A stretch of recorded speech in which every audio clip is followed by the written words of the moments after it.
And Damien and I kind of probably my husband and I jumped to, just really quickly, we jumped and thought, you know what, we'll put our kids in this religious school because we will then be able to put our children in the local high school that's also religious, and they'll just go straight there. We're not particularly religious. We were just really open-minded to the values, and we'd heard that the welfare was good at the school. It's a small school. This particular school on average has 11 children in it per class. We thought, all that will be settling for our children moving back to the state we used to live in.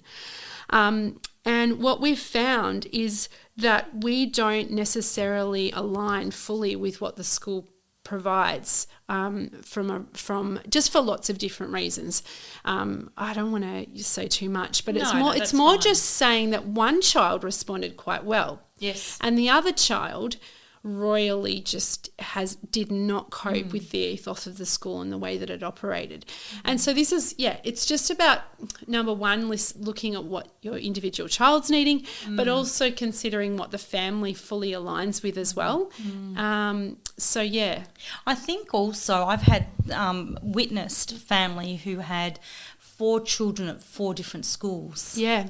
And I really, whilst, that's a lot when you kind of think of it from a parental perspective of trying to manage that process. Yeah. But one of the things I really admired about that decision was the fact that they were looking at that child as an individual and giving them that individual experience. And I think within the system, we've spoken about this before, but within the system we are looking for efficiency. Yes. And whether it be from a family perspective or whether it be from a school perspective. Yeah. And that efficiency is coming at the price or at the cost of the kids' experience in the education of, in their educational journey. Yeah. And I kind of go, gee, that's a big commitment to have 4 different children at 4 different schools. Yeah. But I admired that enormously. And it's interesting when you actually pull it all apart, because we had to pull it all apart and work out how this kind of situation was going to work for us, even though we only have 2 children. But what I find interesting is the psychology or the counsellor fees that we were going to pay to keep our child at that school and potentially not having him going to school most days because he was refusing to go to school. In comparison to having him go to the school he was more aligned with, where there wasn't as much energy put into all these other costs and the stress that it was creating for the family. And so it's just what I'm trying to say is you've really got to pull it apart and work out, can our family operate differently in this moment, and can the chess be put, can we play the game differently, and it still works. It might take a while to actually unravel and work out how everybody can get to A, B and C and the logistics of it all, but it does, the universe does provide when we put it out there and go, okay, I'm not willing to work in these spaces anymore because I can't get there, and just look at things in a different way, because we have to put our children first with the mental health crisis we're in. I really believe that. It's a nightmare, particularly for young teens now too. And I've recently become aware of what's happening in our community just because I've been speaking to people working on the ground. Yeah. And I have to say, it's actually horrifying. Like the details I'm finding out are horrifying. And I'm not trying to scare the bejesus out of people, but holy crap, there is some ugly stuff going on out there for 12-year-olds, 13-year-olds, 14-year-olds that are having experiences that many of us in our late 40s, have never experienced. It's horrendous. And these kids have been on the earth for 12 years. It just blows my mind. So without, having our listeners reach for the hard liquor now that we've taken them to the dark place that society is dwelling, let's find the juice and the gold in what's happening. How do you, working within the current system, and obviously in the beautiful way that you relate to your children, the kids you tutor as well, how do you help them ground themselves in their environment? What tips have you got for parents? Because, a lot of our listeners are parents, and they're just like, oh, shit, you're telling me the system's broken, but where do I go from here? What can they replicate at home? So the first thing that comes to mind, which I'm sure a lot of families do, is just being able to give everyone an opportunity to talk at the table at night when you come home and you have a meal together. The power in that is amazing. Like just stopping and allowing everyone to share what were two things that were great today, what was one tricky thing, and just allowing that person to talk and not try and figure out the answers. Just talk, because I think we're getting okay in society now with sharing our feelings and speaking openly and that sort of thing. So that would be number one. I mean, that picks up on families actually eating together. That could be a radical concept for some people out there as well. I know that's important to you. I know that's important to Kerry. Yeah. They eat an ungodly hour just so they can eat together, like 10 o'clock at night, people. You can't even believe it. But, you know, same in my family too. We coordinate where the six of us can eat dinner. I just think we can miss what's happening in each other's worlds very quickly. And I know that's sort of a given for a lot of parents to hear this, but even us with our busy world, I think, we've got to just, even if we have no energy at the end of the night, it's like, tell me what's going on for you at the moment. What was some things that were really positive today? What was some tricky bits? But I think that it's calling out the system when it's necessary, like tuning in to your child and what the school, because what we're doing is we're continuing to wake up society every time we're talking to the school. We're saying, those 6 ideas might have worked for other children, but this is not working anymore. What can we do next? And continuing to have those conversations with the school, because the school is problem solving themselves at this time. Yes, I feel like, and what happens sometimes with teachers is they will take defence. But there's no need to take defence. We are dealing with children that are like, you know, the indigo kids. I don't know if you've read the book, The Indigo Children.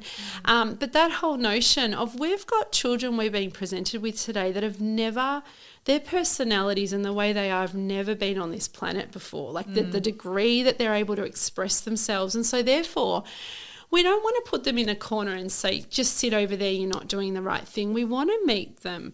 But where they always say, like, our children are more evolved than us. And so we've got to listen to them. We've really got to listen in. And this is what the whole, I'm talking about with the whole dinner table thing.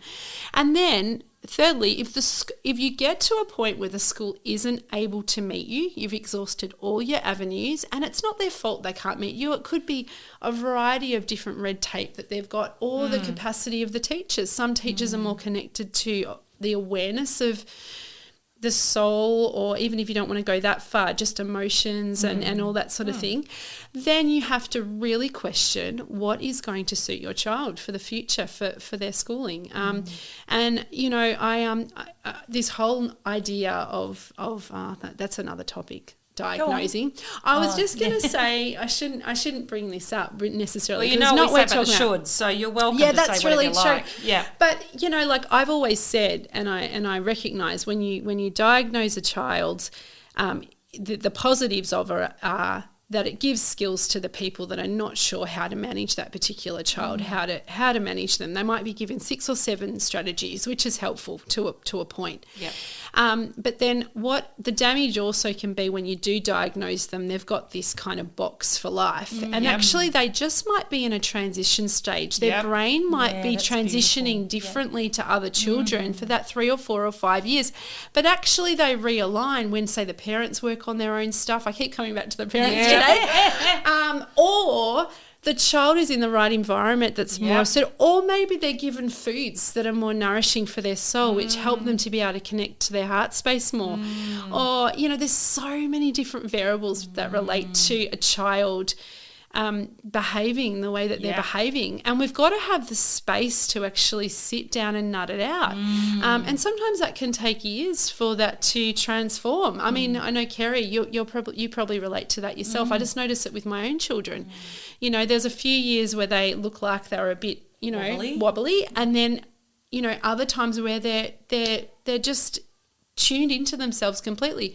And, you know, Steiner talks about the 9-year bridge where children go through this really wobbly stage to 8, 9 and 10. And the reason they go through the wobbly stage is because they're actually realizing the world's actually not this fairy tale land that they thought it was when they were younger. Their brains are opening up to this consciousness space of, oh my God, you actually die one day, and oh my God, like my parents could break up, and all these pieces that, you know, they're learning through movies, but they're more conscious of what that means and what that reflects, and and so we've got to hold the space for our children through those stages, and not decide we should diagnose them, or we should, you know, at 14 is another really significant stage that's spoken about, and then in 21, it's every 7 years. So it is nice and reflective, because I look at myself now as I'm 41, and it's another 7-year cycle, and we have had I won't swear, but an insanely difficult road just for the last couple of years internally. And our external world has reflected that as well. But I have faith that, you know, we'll get through the 42s and we'll be right again. But it is fascinating to read about. Sorry, I'm taking you off track. No, you talked about strategies, but it's all understanding yourself more. That's what I'm trying to get to. I think what you've just come to, though, is a strategy in itself, right? Yeah. And you're right. This is a huge conversation for another potty, but it's actually one I feel really strongly about, and I'm challenging I will swear, the fuck out of people by saying that I don't subscribe to labels. Yeah. I saw how limiting it was when I worked in ambulance. 100%. Yeah. It would be something that you would write as a past history. It would get handed over to triage, and immediately that person was containerized. So yes, labels are a lazy man's treatment modality. They are not curious. We like curious. Curious is a really good word. Why is a child behaving the way they're behaving? That's right. Well, you know, and I've definitely connected with so many different connection points over the years, whether it's kinesiology or it's naturopaths or it's, you know, even just all different types of modalities to understand just human beings. Yeah. I did a psychology degree as well, so I've got that piece. But I feel like the psychology space, love to that space because it's needed for its own little section. But when you burst your consciousness space, you realise that there's just this consciousness that's just enormous outside of that space. We're not looking at the brain and how damaged it is suddenly. We're actually looking at a soul that we've incarnated into this body for this lifetime, and we've taken on maybe, I don't know if we want to say past life stuff. I mean, it's so complex. And if we are diagnosing a child, my question is, are we allowing them to continue progressing in the best version of themselves by saying, you are this?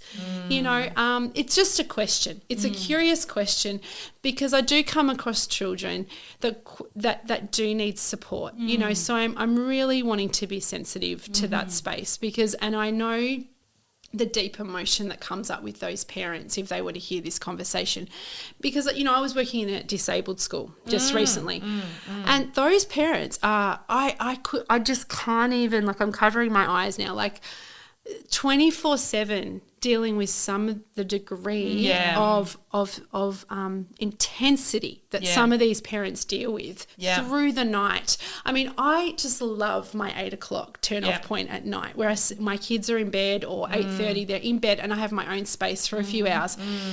I have to have my own time to fill my cup up, and I just, you know, I can just see those parents, some of those parents, they're just working so much and they're dealing with these really complex issues. But, you know, like, that's a whole conversation for another day as well. And we will. I mean, so I want to be sensitive to that, because those children, I feel, do need to be labelled to help those parents. But then you ask yourself, what are those beautiful children teaching everyone around them? But the label is just look, what it does, and this is why labels are effective, they create permission to accept help, because we are unpracticed at receiving. Yes. And they put the child's needs front and centre, which we ought to be doing anyway for all children, not just the special children. That's right. Yes. I say that in italics, but, like all kids are special in that sense. Some are overtly so in the sense that they are different. Yes. And so it's a signifier to society, okay, come and help these people because they need more resources. My issue is the labelling, not the disbursement of resources. People need to be supported, and I don't take that away from them, because I agree. I look at those people and I take my hat off to them. They are warrior parents of another level. Oh, and the fact that they've been given this journey in life must be something. There must be something epic they are learning from it. Yeah. That would be greater than, I imagine, just your general people walking down the street. Like they must have a love that is like the love that they must learn to be able to give the compassion, that beautiful soul that's come into that body that they've had, the child that they've had. What a journey. What an incredible sacrifice for their life, to look after such a beautiful child that actually has so much love to give. But there's also a lot of misinformation out there that absolutely royally... Excuse, I won't swear. Oh, you're still not swearing. I'm not going to swear. Well, I just, it really frustrates me. Like, I go into these schools and these children are, medication, that's a whole nother story. Yes. And I recognise that people need it to a certain point for a Band-Aid sometimes. Yes. But if you can imagine the sensory input on these bodies, they're being medicated, they're having foods that are not real foods, a lot of them, because I realise they have eating diversion issues and all this sort of stuff. But the reality is there's no nutritional value. You've got a system that's just trying to cope, and you've got parents who are exhausted and just want them minded, which is totally fair enough. Understandable. Because they need space for themselves. Yes. But I can see that often these children just have a body they've come into that's not in alignment for some reason, whether something's happened at birth, something's happened in utero, maybe the parents have been under extreme stress, and not only that, then the children have been born and they've been born into families that have a lot of toxins around them. They have maybe a lot of yelling and screaming going on because there's extreme stress in whatever's happening. A lot of these children have low nutrition within them because their body's actually not absorbing. So even the good quality food they might be given, like the strawberry or whatever, is low because their body isn't able to absorb it because of whatever is blocking off their system. I read this incredible book the other day about a few years ago actually about a Down syndrome child. This mother was able to heal her Down syndrome child because apparently Down syndrome children can't absorb 97% of nutrients in their body, right? So once they could reteach this body to absorb the nutrients, they also worked on the nose through osteo, and because typically their noses are a different shape to ours, they don't get enough oxygen to the brain. So once they worked on the facial features and they worked on all this space around the nose, sorry, I'm pointing and you won't be able to understand what I'm saying. Once they worked on all those things, do you know that child was reading better than the average grade 3 child that was in that class? Wow. The teacher was just mind blown. And this child had so much love to give that was also able to channel its soul to its greatest potential, right? And I'm not saying that children that have Down syndrome can't do that in other contexts, but this was a unique case for this particular family, and they had an organic vegetable shop, so they were all over all of the toxins in food and all that sort of stuff. Some children don't tolerate toxins to a whole nother level in comparison to other people. I mean, I went to school with a boy who would have Coke every morning for breakfast and a hot dog. And then he would repeat it at night time because this is how their family operated, and love to that family. But he would have a coffee as well. So I was in year 8 with this boy. Do you know his intelligence was so high? Okay. And he was so calm and a great kid to be around, apart from the fact that he absolutely stunk. So obviously his body wasn't coping to a certain degree. Didn't matter how many showers he had, he stunk. But what I'm trying to say right now, is some bodies, human bodies, cope. They can handle it. They can handle it. Yeah. And some children, like I'm talking the extreme with this Down syndrome child, was absorbing 97%, wasn't absorbing 90% of nutrients. Yeah. So I find that mind-blowing that we cannot treat everyone and think everyone should do the same because everyone's journey is so individual, you know. I think that's such a beautiful place to bring us to a close, because it is, you know, part of our mandate with this potty is to essentially alchemise education. Now, part of the alchemising education is reimagining how we view our kids. And that's, you know, putting their needs front and centre in those senses when they're really struggling, but looking at it holistically. What are they exposed to in terms of their environments? Are they overcommitted? Are they actually eating foods that are down-regulating them? Are they exposed to EMFs that are down-regulating them? Are they exposed to pharmaceuticals that are down-regulating them? Could we up-regulate them in different ways, reducing stress, reducing stimuli, changing nutrition? And they don't have to be lifelong, but they are opportunities to actually high vibe their experience while they're a supposedly developing mind. I actually think kids are quite fully formed. We just entrain them to society. That's right. And this is where environment is everything for an individual in all ways, I feel. Absolutely.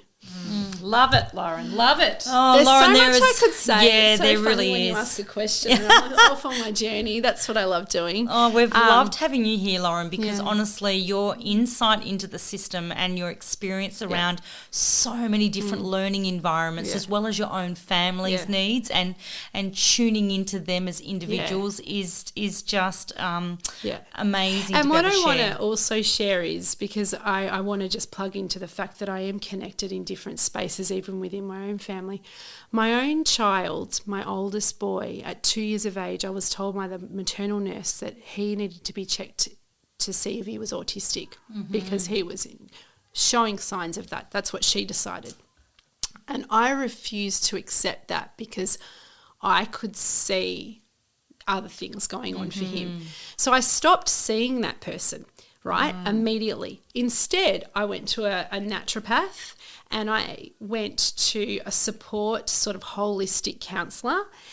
And what I found was, as soon as we took him off gluten and we lowered our stress in our home, he started talking in a week, right? Like, it was just mind-blowing. And what I've noticed with him is that if he's in environments that are stressful for him, suddenly the typical autistic kind of things start to pop up. But as soon as his environments that are in more alignment with him, he is rocking the school he's at right now. Like, he's just like loved by the other kids, struts around like in the greatest alignment. The teacher's like, the work he's producing is amazing. Just all the kids are loving him. He's the missing piece from the group. But what I'm trying to say there is that you can be so misguided by someone who has no knowledge of your particular family, and then they get diagnosed, and the journey you can go on and that child can go on, right? Yeah. But the thing is coming back to a few other things I've said, we can change our minds along the way. Of course. Like, you can go, oh, it's not working now, it is now. Oh, it's not now. Oh, this school system might work now, this might work now. And we don't have to see it. Like we said at the beginning of the podcast, is like a child should go to school in the same school from prep all the way to grade 6 because that's what society says. We have to listen to our children. Totally. And look at them and be open to continue peeling back the onion layers, don't we? Absolutely. You know? And following our intuition as parents and knowing that we actually have the choices that we can take charge rather than handing it over to somebody outside of our family. And I just also want to say, I don't think the autistic children, if we just took that label away, these children are so soul connected and they are so loving and they are so sensory and so aware of their emotions. And if we could just see them as sensitive, beautiful souls that we just need to nurture in a way that is most nourishing to them. Suddenly we don't need to diagnose them. We're just meeting them where their needs are at. Yeah. Like we know with our oldest boy, he can't do 2 or 3 things in a day. He just can't. So, and it's just recognizing that because of his sensory overload that he has. He likes nature space. He likes time on his own. He can do, 1 decent or 2 decent things in a weekend and he's awesome. Plenty.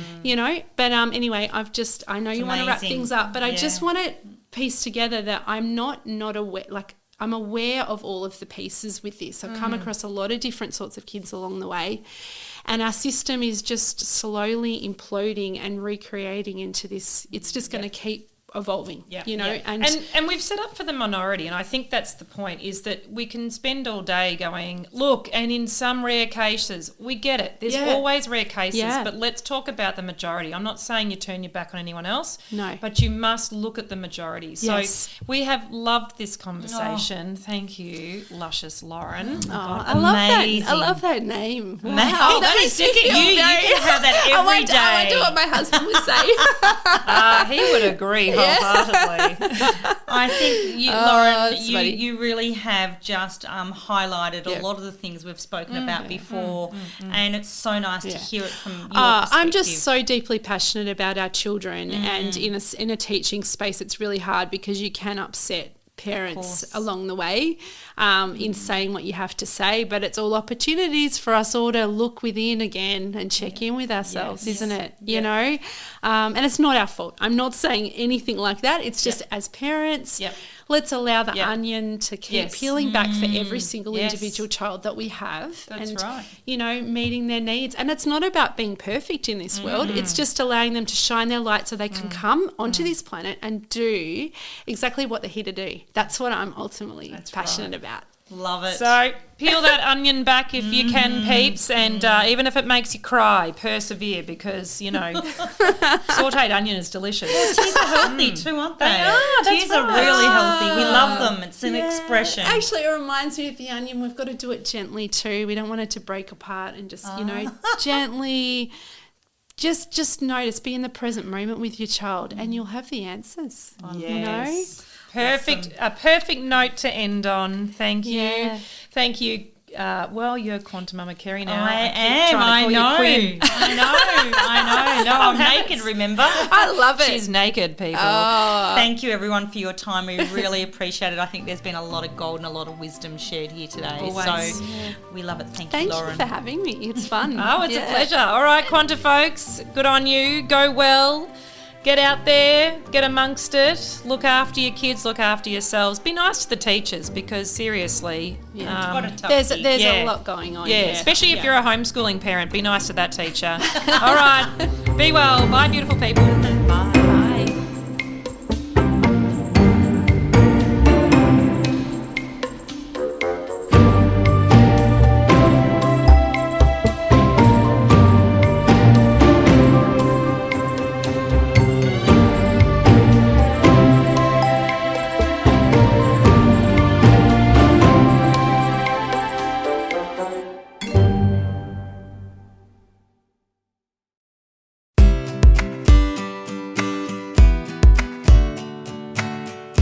Beautiful Quanta folks. At Quantum Mama, we have a mandate that we feel so passionate about. We want and we are raising the community's vibration and frequency and consciousness through parenting and birth experiences. Such incredible, transformational experiences that will shape you as a person and are the very fabric of life. You want to find out how to high vibe your experience even more? Then Quantum Mama is your place. Head there for the High Vibe Birth course, Ultimate Preparation for Birthing. Head there if you want to re-engage your child in the love of learning for the Take the Leap course, which is a deschooling course for parents.